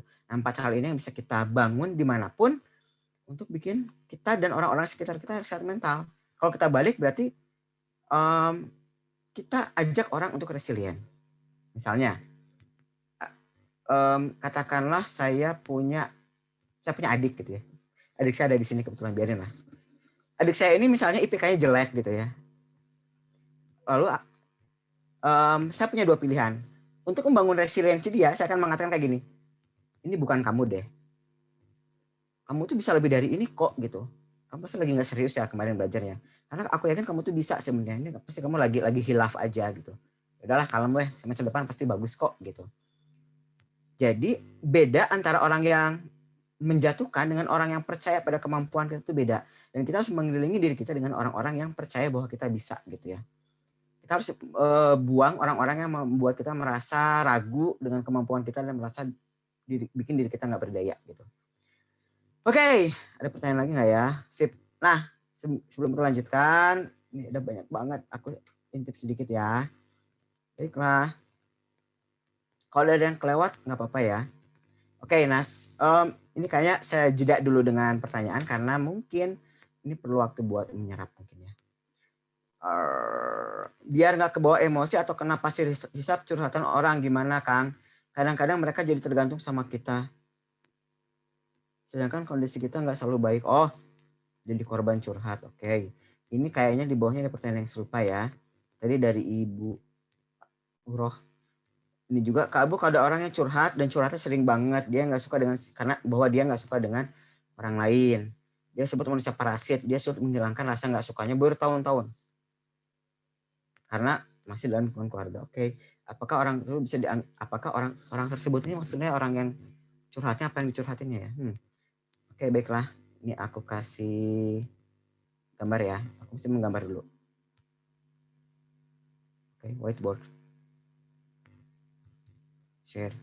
Ini semoga membantu nih. Set. Jadi, oke, ini bakal panjang, tapi nggak apa-apa. Ini orang lain, ini kita. ini minus, ini plus, ini minus, ini plus. Lalu ini ada setengah. Oke. Ini ngomongin soal stres sebenarnya ya. Jadi konon kabarnya sumber stres kita itu kebanyakan dari orang lain gitu. Kayak salib ya. Oke, jadi gini. Kita perlu memetakan diri kita ada di mana dan orang lain ada di mana. Ini ya. Hidup kita itu akan merana kalau kita itu ada di sini. Ini adalah bahasa barunya. Ini sebenarnya bukan ini sih bahasa asli, tapi aku sih bacanya pakai bahasa gaul ya. Ini ada orang toksik atau ada seorang blogger yang nyebutnya adalah orang-orang yang disebut dengan orang-orang bodoh itu orang di sini. Orang toksik itu adalah orang yang dia atau kitanya gitu ya. Kitanya nggak dapat apa-apa dan orang lain juga nggak dapat apa-apa. Jadi dalam setiap interaksi dia semangat banget untuk memastikan bahwa dia nggak dapat apa-apa, tapi orang lain juga nggak dapat apa-apa. Dan ini sering terjadi. Bahkan beberapa penelitian menunjukkan sifat alami manusia itu jangan-jangan ada di sini gitu. Sifat hewan itu di sini gitu. Yang bahasa di Al-Qur'annya itu bahkan lebih buruk daripada hewan gitu ya. Jadi gini, misalnya gini. Aku punya anak, kakak dan adik gitu ya. Mereka berebut kue. Aku pulang bawa kue yang enak banget gitu ya. Misalnya kue enak yang di Bandung. Kunafe. Gitu. Aku bawa kunafe, tapi cuma satu gitu. Cuma sepotong. Anak-anak, ayah bawa kunafe gitu. Anak-anak rebutan, buat aku, itu kamu buat aku aja gitu. Nah pas mereka rebutan, tiba-tiba misalnya nih ya, kakaknya langsung ambil, langsung dibanting. Ya udah, gak usah ada yang dapat, dibanting, diinjak. Nah ini kan dia sebenarnya nggak dapat gitu. Dia nggak bisa menikmati roti itu. Dan orang lain juga nggak dapat. Nah kita harus hindarkan sebisa mungkin diri kita dari orang kayak gini. Ini orang-orang yang bodoh dan ini banyak ternyata. Ini akan banyak sekali. Jadi orang-orang yang lebih rela satu kelompok gagal, satu organisasi gagal, satu pekerjaan, satu industri gagal. Yang penting semuanya gagal gitu. Meskipun dia juga ikutan gagal juga gitu. Dia nggak suka lihat orang berhasil. Tidak cukup aku gagal, orang lain juga harus ikutan gagal. Ini kan parah banget. Dan ini ternyata banyak. Ini orang yang akan bikin kita sakit mental banget. Lalu ada orang yang mana dulu ya? Nah ini. Dia orangnya akomodatif. Baik sih. Tapi ada negatifnya. Orang yang mengorbankan dirinya sendiri, dia nggak dapat apa-apa, tapi orang lain dapat sepenuhnya apa yang mereka ingin. Kayak tadi nih, kue, aku pulang bawa kue ya. Kakak, adik, bawa kue gitu. Adik mau gitu. Ya udahlah, buat adik aja. Lalu kakak itu ngeliatin adiknya makan sambil ngeces gitu ya. Itu kan makanan kesukaan aku gitu. Dia akomodatif. Dia terbiasa mendahulukan kepentingan orang lain. Akibatnya apa? Akibatnya ya kebayang lah ya akibatnya kayak gimana. Selanjutnya ada orang yang kompetitif. Ini tiga-tiganya nggak sehat mental ya. Kompetitif. Orang yang pengennya menang terus. Pokoknya aku mesti dapat. Orang lain nggak boleh menang. Bersaing. Ini orang kompetitif. Ada orang-orang juga yang dididik untuk jadi kompetitif. Pengennya menang. Apa-apa dilombain gitu ya. Yuk jalan. Cepet-cepet ya nyampe lokasi. Aneh kan ya. Apa-apa tuh pengennya dilombain gitu. Iya betul Ibu Arum, nyesek ya kalau negatif. Nah makanya nanti kita ubah dan saya kasih langkah-langkah mengubahnya. Semoga sempat. Lalu ada dua golongan lagi yang agak lebih mending ya. Ini orang kompromis. Ya udah deh, kalau aku bawa kue nih ya, aku bawa roti. Rotinya ada, bayangin rotinya tuh kayak roti apa sih yang lagi sempat booming di Bandung itu namanya yang cuma sepotong tapi harganya mahal banget itu loh. Apa sih? Yang empuk-empuk suka ada di atas itu ada tiramisunya atau ada cherry-nya gitu kayak kue ulang tahun tapi sepotong apa namanya ya? Ada yang tahu? Informasikan ya. Jadi kalau ayah pulang bawa kue gitu, ya udah gitu. Ambil pisau. Potong 2. Kompromis. Semua dapat tapi nggak dapat sepenuhnya. Hanya dapat sepotongnya. Jadi kalau misalnya aku bawa pizza gitu ya udah dapatnya sepotong ewang gitu. Nah, Orang yang paling sehat mental itu konon kabarnya, ini dari psikologi positif ya, itu orang yang ini, aduh aku lupa namanya, istilahnya keren banget kok. Orang yang sinergis, nah itu betul. Gimana caranya dia dapat semua yang sepenuhnya yang dia pengen, tapi juga orang lain dapat sepenuhnya yang mereka pengen. Win-win solution masing-masing 100%. Loh, bisa gitu? Bisa. Contoh kasus roti tadi. Pizza lah. Jangan roti ya. Kita tukar sama pizza gitu. Ayah bawa pizza tapi cuma sepotong. Gimana dong gitu. Orang kompromis akan berpikir, ya udah potong 2 gitu ya. Jadi misalnya gambar pizza nih. Ini pizza. Pizza warnanya apa biasanya? Maaf. Ini pizza ya. Ini pizza. Kalau orang kompromis, dia akan motong seperti ini. Gitu kan ya. Ini ada pinggirannya. Gitu. Yuk, udah kamu dapat setengah, aku dapat setengah. Ini orang kompromis. Orang sinergis nggak seperti itu. Dia nanya gitu. Cok, ini ayah kasih pizza sepotong. Kakak sama adik silahkan bagi. Langsung ngobrolnya. Adik paling suka apanya sih? Oh, adik mah sukanya bagian ininya, Kak. Oh, ya udah, kakak mah sukanya stuffed crust-nya gitu. Yaudah yuk kita potong seperti ini. Artinya kakak dapat 100% yang dia pengen. Karena dia pengen crust-nya gitu. Adiknya dapat 100% yang dia pengen. Karena dia pengen ininya. Udah dua-duanya bahagia gitu. Dan ini mensyaratkan komunikasi yang baik. Diskusi ini dapat 100% ini nggak akan terjadi kalau nggak ada komunikasi yang baik.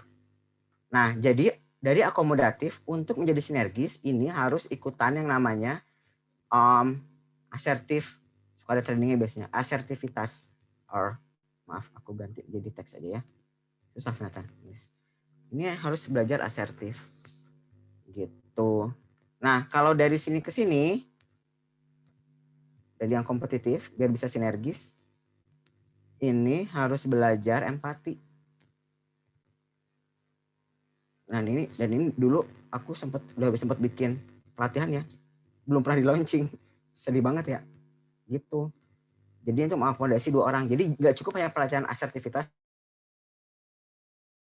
Kompetitif thinking dong, pikirin juga orang lain gitu kan. Nah, ini jadi untuk tadi ada yang pertanyaan, aku orang kok capek ya jadi orang akomodatif. Mungkin kadang-kadang kita mesti mengatakan gitu. Bisa nggak kok kayak gini? Kita mesti melatih diri kita untuk bernegosiasi gitu ya. Karena kadang-kadang mungkin orang tidak membutuhkan sepenuhnya layanan kita gitu. Mungkin dia cuma butuh sedikit gitu. Jadi kalau kita bernegosiasi, insya Allah akan banyak masalah lebih selesai. Jadi nggak harus selalu mengakomodasi kebutuhan orang lain gitu. Itu ya Ibu Arum ya. Jadi untuk sebelum kita mengakomodasi orang, yuk kita berlatih untuk menyampaikan apa yang kita pengen. Gitu. Oke, aku cek dulu pertanyaan ya. Ini dikit lagi kok. Oke, jika kita merasa kesehatan mental terganggu dengan trauma di masa lalu akibat melakukan bullying di SD hingga SMA, ini hobi dibully ya, oh my God. Sampai dewasa menjadi pribadi yang rendah diri, tertutup dan sulit bergaul dengan orang baru. Apa yang dibutuhkan untuk menyembuhkan kesehatan mental untuk korban bullying? Oke, ini sebenarnya mungkin agak terlalu panjang kalau dibahas sekarang ya. Apa yang perlu dilakukan untuk bisa menyembuhkan diri sendiri yang sedang terluka mentalnya? Oke. Nanti kalau kita sendiri bingung apa yang kita inginkan. Panjang ya hidupnya pertanyaannya ya. Oke, baiklah. Sip. Kok ini sebenarnya hari ini aku tidak ingin terlalu banyak membahas mengenai tips and trik untuk menyembuhkan diri ya, karena sebenarnya belum ke sana. Nanti buat tanggal 29. Kalau aku cerita sekarang banyak, nanti di sana nggak ada bahan. Ya, tapi nggak apa-apa lah. Yuk aku cerita dulu. Ini yang bisa teman-teman lakukan ya.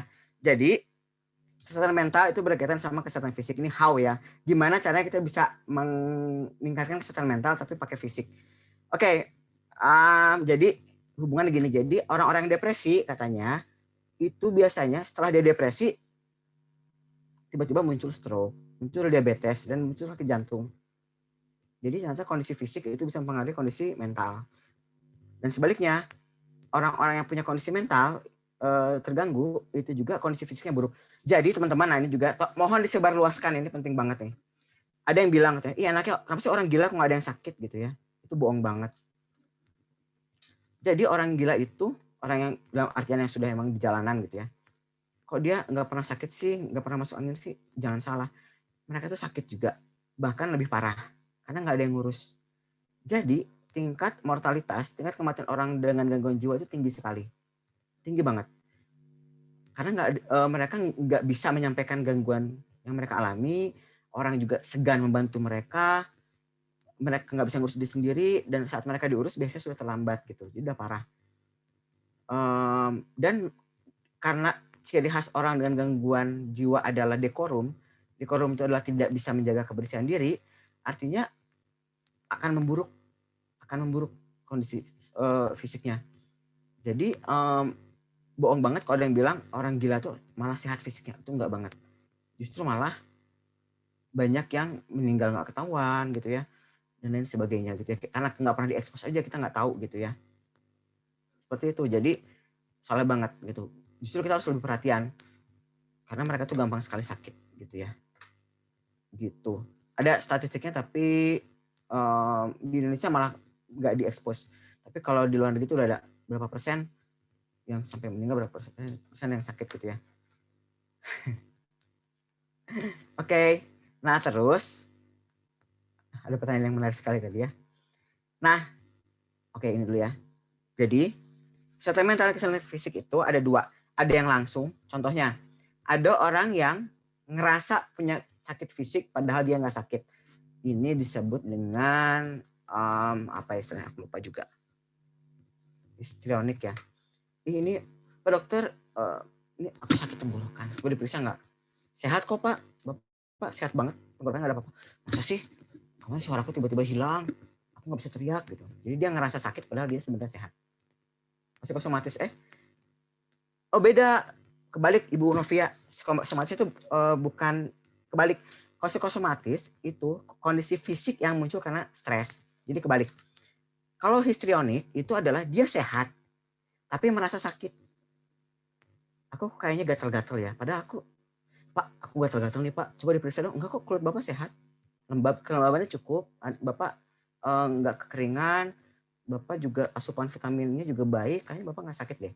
Tapi aku bener deh Pak. Coba diperiksa lagi deh. Nah itu namanya histrionik. Kalau nggak salah. Jadi merasa punya penyakit fisik padahal enggak. Kebalikannya yang disampaikan oleh Ibu Novia. Psikosomatis. Karena dia stres, tiba-tiba dia jerawatan. Karena dia punya masalah dengan suaminya, tiba-tiba sakit pegal-pegal pundak. Karena dia berantem sama bosnya, tiba-tiba dia sakit mah. Nah ini psikosomatis. Beneran muncul penyakit fisik yang diawali oleh penyakit mental. Ini ada dua ya. Ada yang merasa punya penyakit fisik, tapi nggak ada pada penyakitnya mental. Ada juga yang muncul penyakit fisik karena dia punya penyakit mental. Jadi terbalik. Nah ini ada dua penyakit yang berbeda, jangan ketukar. Yang satu histrionik, satu lagi psikosomatis. Awas nanti kalau ujian salah nanti ya. Nah tapi selain yang langsung kayak gini, jenis penyakit mental yang langsung, ada juga faktor-faktor pengantara. Jadi kondisi mental bisa mempengaruhi kondisi fisik dan sebaliknya, tapi nggak langsung. Dan ini biasa sekitar 10%. Secara sosial, orang yang kurang interaksi, kesepian, isolasi, ini akan memburuk. Orang yang karena sakit jadi nggak bisa ngobrol, akan mengganggu juga mentalnya. Orang yang kesepian juga akan muncul penyakit fisik. Gitu. Gaya hidup, orang yang kurang aktivitas fisik. Lalu dia obesitas, punya body image yang buruk. Akhirnya dia jadi depresi. Orang yang kurang sakit sehingga dia kurang bergerak, dia merasa tidak berharga, lalu mulai muncul gangguan, misalnya tadi histrionik, butuh perhatian, bisa jadi kayak gitu. Pola makan yang salah, rokok, alkohol, ini juga asalnya sehat, kebanyakan alkohol, udah mah jadinya kehilangan kesadaran, juga ngerusak liver gitu ya. Rokok juga sama kayak gitu. Ini saling pengaruh ini. Orang stres lalu ngerokok, akhirnya malah nggak cuman mentalnya terganggu, fisiknya juga terganggu gitu kan ya. Satu sosial ekonomi, orang baru aja kerja tiba-tiba dipecat. Asalnya dia sehat, jadi stres. Karena stres, akhirnya kesehatan fisiknya menurun, psikosomatis, kayak gitu. Kondisi kerja yang high risk misalnya, Karena high risk, tertekan, jadi gangguan. Gitu juga pensiunan. Awalnya dia punya banyak aktivitas, tiba-tiba hilang pekerjaan, hilang aktivitas, lalu terganggu gitu ya. Nah ini jadi kenapa banyak sekarang ODGJ di masa pandemi, karena banyak perubahan di status sosial ekonomi sebagai pengaruh tidak langsung. Pengaruhnya bisa sampai 10% gitu. Faktor biologis, kemampuan kognitif, kemampuan menghadapi stres. Orang yang kemampuan menghadapi stresnya baik, mungkin tidak akan mental dan fisiknya bisa lebih seimbang gitu ya. ODGJ orang dengan gangguan kejiwaan. Oh ya, tadi banyak sering muncul ya istilah. Jadi kita nggak nyebut lagi orang gila, sebutnya adalah orang dengan gangguan jiwa gitu ya. Gitu. Oke, itu ya. Nah, ini kan udah terakhir deh. Oke, udah terakhir ya. Baik. Nah, setelah ini saya akan menyampaikan apa yang bisa teman-teman lakukan. Tapi sebelumnya aku mau cerita tentang tadi ya, kayaknya banyak sekali ngomongin soal asertif. Dan kayaknya ini emang faedah ya. Yalah. Ini buat, kok masih ada? Ini gimana cara ngapusnya? Clear. Clear all drawing. Oke, sip. Bagaimana kita bisa mempertahankan kesehatan mental? Baik untuk menghadapi orang yang kebanyakan curhat sama kita, maupun untuk menyampaikan keinginan kita kepada orang lain yang mungkin selalu nuntut gitu ya. Kita kan mungkin kita punya kesibukan, lalu ada orang nambahin tuntutan, kita nggak sanggup menolak, kita yang stres, terlalu akomodatif, kasihan diri kita. Lalu mental kita drop, fisik kita drop, akhirnya nggak bisa bantu orang-orang, kan lebih buruk gitu ya. Karena biasanya orang akomodatif itu orangnya senang membantu. Kalau dia nggak bisa bantu orang, itu kehilangan yang sangat-sangat besar.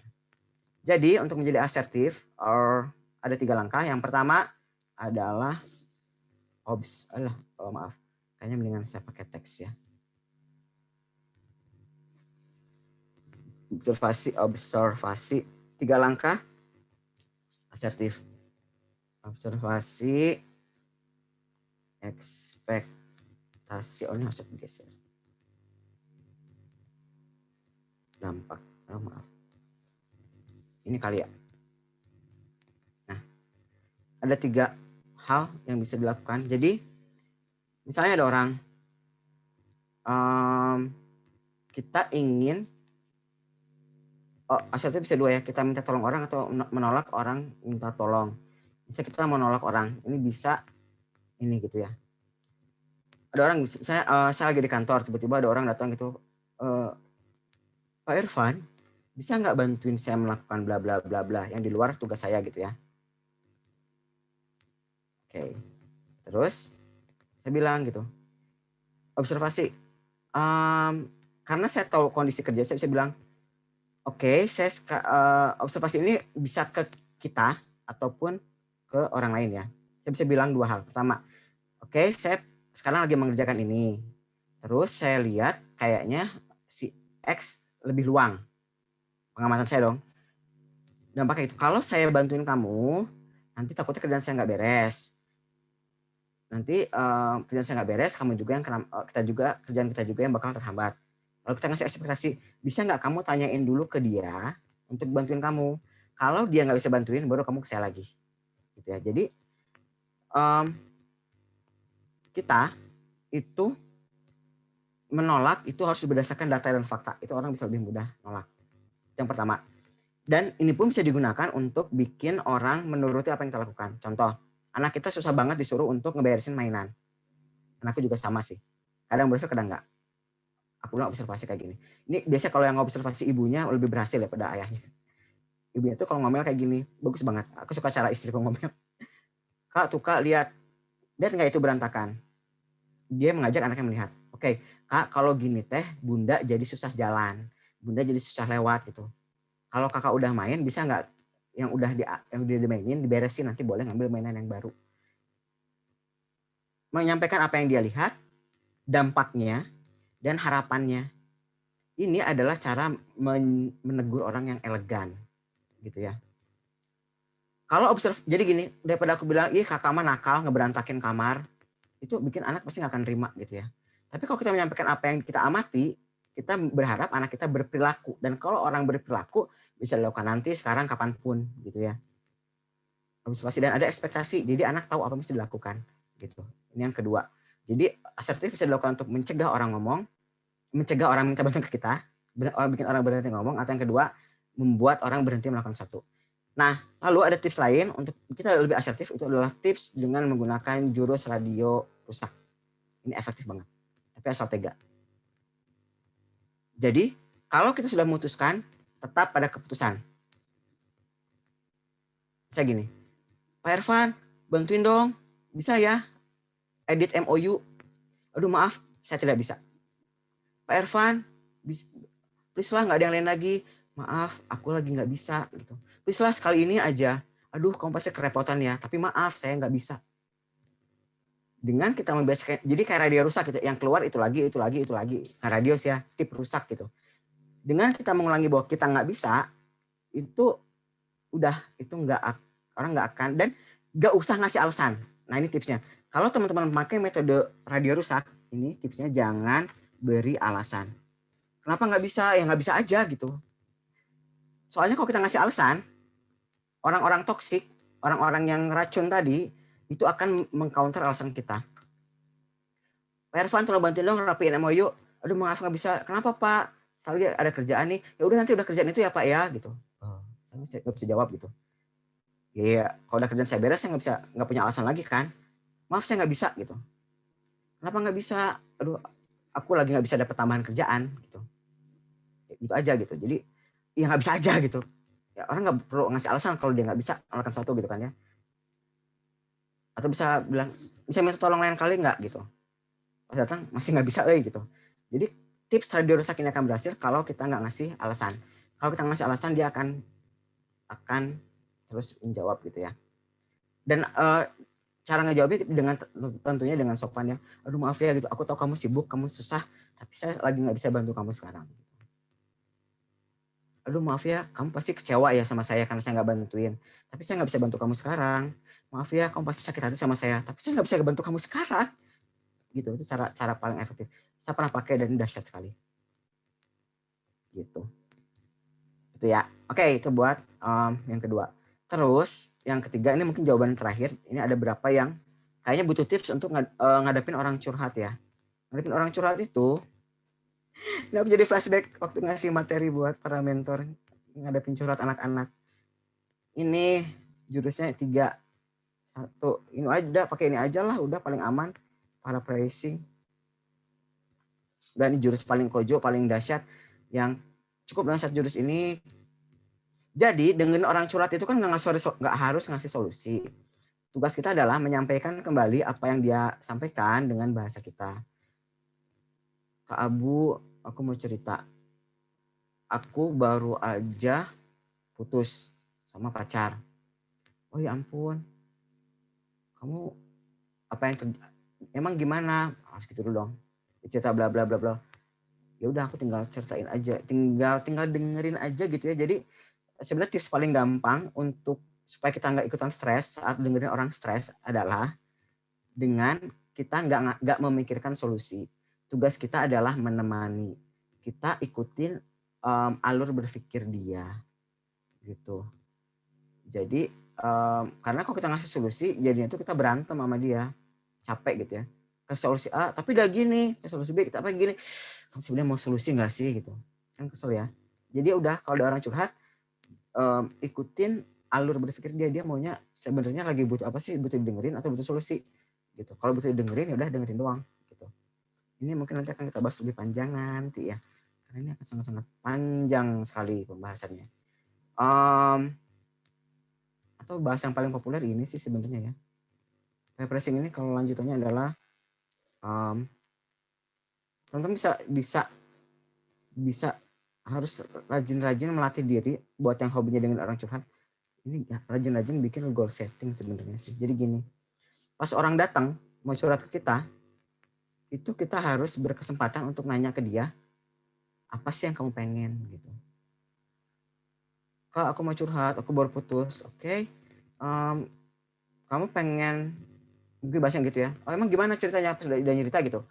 Oke, sekarang kamu pengen dapet pacar baru lagi, atau kamu pengen move on dari dia, atau kamu masih pengen balikan sebenarnya gitu kan. Ketebak ya, masih pengen balikan sih, ya udah oke, yuk Kalau kamu pengen balikan sama dia, kita susun gimana cara balikan sama dia gitu. Jadi kita mesti pintar-pintar memancing sampai dia tuh muncul, dia tuh pengennya apa sih sebenarnya pas ngobrol sama kita, biar nggak buang waktu kita dan nggak buang waktu dia juga gitu.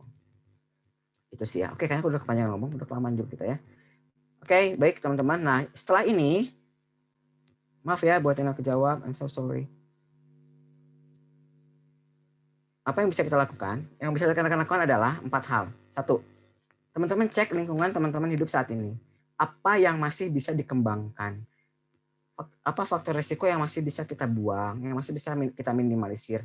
Apa faktor-faktor pendukung yang bisa kita datangkan ke lingkungan kita? Gitu. Itu mesti kita lakukan sekarang, segera setelah ini. Yang kedua, kumpulkan sumber daya.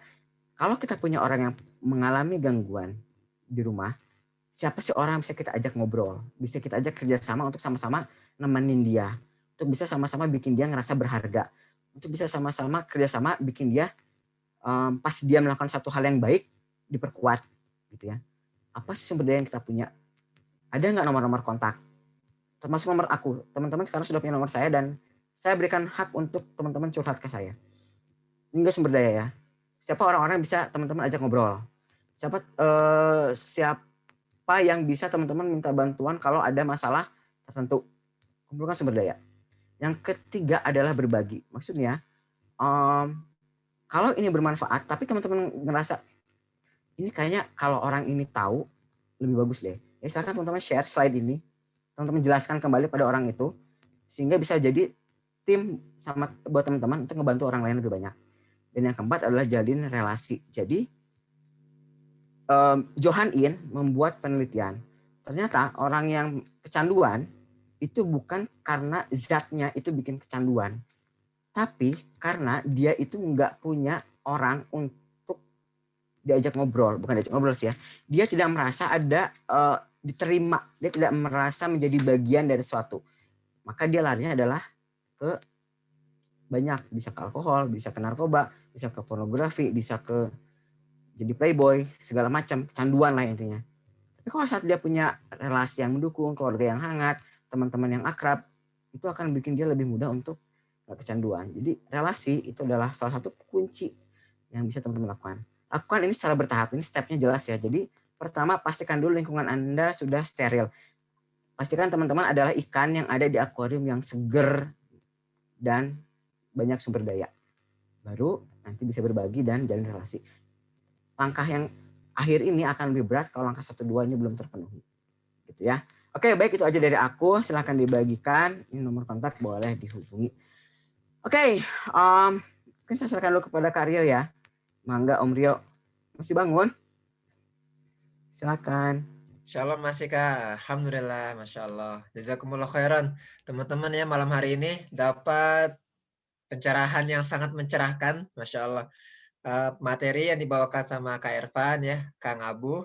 Sangat menggugah diri kita sendiri juga. Apalagi tadi sama Kang Irfan diajak ya kita untuk menilai diri sendiri gitu. Ternyata pas melihat kategori-kategori tadi, poin-poinnya, oh ternyata jadi kita bisa menemukan permasalahan diri sendiri. Sangat ditunggu nih Kak Irfan untuk sesi kedua, untuk pertemuan minggu depan. Dan teman-teman tadi, ayah bunda semuanya tadi kita sama-sama menyadari ya, kayaknya kurang ya, membahas ini tuh sama Kak Irfan tuh kurang. Nah mungkin untuk mengatasi waktu yang kurang ini di pertemuan kedua, semoga nanti kita bisa lebih tepat waktu lagi sehingga waktunya nggak banyak yang kepotong. Karena sama Kak Irfan 10 menit aja tuh berharga banget. 10 menit aja tuh tadi udah berapa slide gitu ya.